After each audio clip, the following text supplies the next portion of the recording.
मास्तरांच्या हातातली छडी विद्यार्थ्याला घडवण्यासाठी असते आणि पोलिसांच्या हातातील लाठी कायदा सुव्यवस्था राखण्यासाठी असते.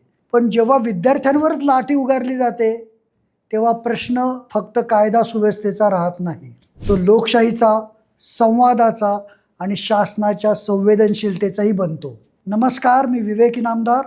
आपण पाहत आहात माय PCMC, बातमी तुमची आमची.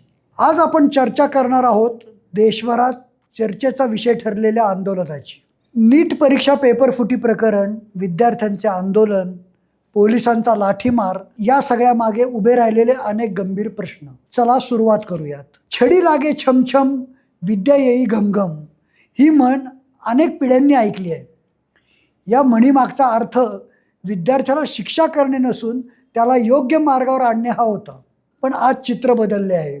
आज शिक्षकांची छडी जवळजवळ इतिहास जमा झाली आहे आणि विद्यार्थ्यांच्या वाट्याला आली आहे पोलिसांची लाठी. हा विरोधाभास समाजाला अस्वस्थ करणारा आहे.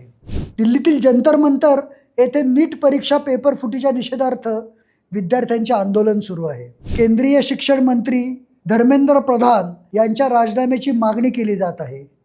या आंदोलनासाठी कॉक्रोच जनता पार्टीने पुढाकार घेतल्याचे सांगितले जात आहे. ज्येष्ठ सामाजिक कार्यकर्ते व प्रयोगशील शिक्षण तज्ज्ञ सोनम वांगचुक यांनी बेमुदत उपोषण सुरू केले. न्यायालयाच्या आदेशानुसार प्रशासनाने त्यांना तेथून हलवले. त्यानंतर वातावरण अधिकच तापले. विद्यार्थ्यांनी संसद भवनावर मोर्चा काढण्याची घोषणा केली.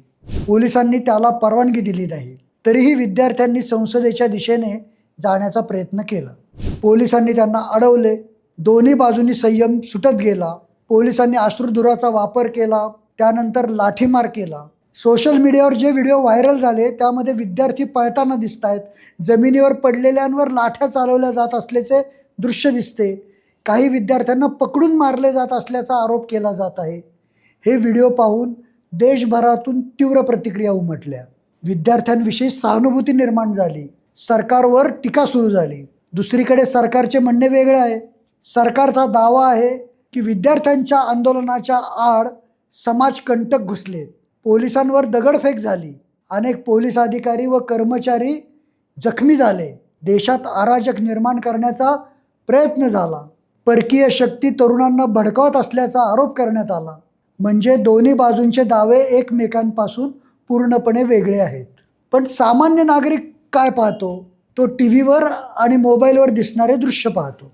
त्याला विद्यार्थ्यांवर चाललेला लाठीमार दिसतो. त्याच्या मनात प्रश्न निर्माण होतो, हे सर्व टाळता आले नसते का? एक उदाहरण देतो. रस्त्यावर अपघात झाला.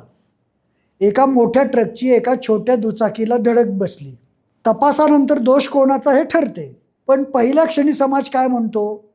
मोठ्या वाहनाचाच दोष असणार, कारण जबाबदारी मोठी असते. सरकारबाबतही असेच असते. सरकारकडे सत्ता असते, पोलीस दल असते, यंत्रणा असते, म्हणून संयम दाखवण्याची जबाबदारीही सरकारचीच अधिक असते. याचा अर्थ विद्यार्थी नेहमीच बरोबर असतात का? अजिबात नाही. जर पोलिसांवर हल्ला झाला असेल तर त्याचाही निषेध व्हायलाच हवा. लोकशाहीमध्ये हिंसेला कोणत्याही बाजूने स्थान असू शकत नाही. पण एक प्रश्न विचारायला हवा, हा संघर्ष इतका वाढलाच कसा? सुरुवातीला संवाद झाला असता, विद्यार्थ्यांचे म्हणणे शांतपणे ऐकले गेले असते तर परिस्थिती इथपर्यंत आली असती का?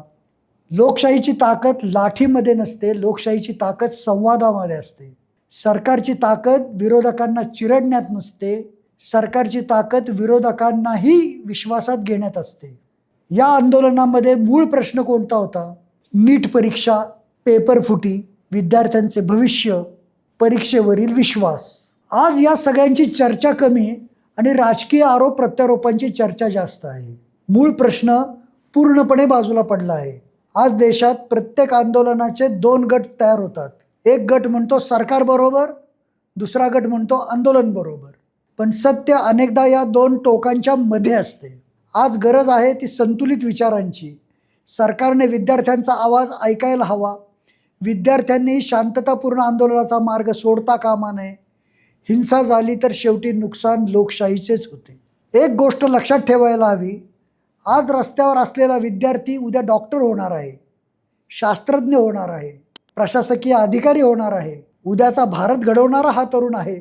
त्याच्या मनात जर व्यवस्थेविषयी कायमचा अविश्वास निर्माण झाला तर त्याची किंमत संपूर्ण देशाला मोजावी लागेल. सरकारलाही विचार करावा लागेल. आंदोलन बळाने थांबवता येते, पण असंतोष कधीच थांबत नाही. तो आणखीन मोठ्या स्वरूपात परत येतो. इतिहासात अशी अनेक उदाहरणं आहेत. या संपूर्ण प्रकरणातून सर्वात मोठा धडा कोणता? मास्तरांची छडी विद्यार्थ्याला घडवत होती. पोलिसांची लाठी विद्यार्थ्याला घाबरवू शकते, पण विश्वास निर्माण करू शकत नाही. विश्वास निर्माण होतो तो संवादातून, संयमातून, पारदर्शकतेतून. माझे वैयक्तिक मत इतकेच, सरकार असो किंवा विद्यार्थी, दोघांनीही दुराग्रह सोडण्याची वेळ आली आहे. कारण या संघर्षात विजय कोणाचाही होणार नाही, पराभव मात्र लोकशाहीचा होईल. आपल्याला काय वाटते? सरकारने आणखीन संयम दाखवायला हवा होता का? की विद्यार्थ्यांनी आंदोलनाची दिशा बदलायला हवी होती? आपले मत नक्की कॉमेंटमध्ये लिहा.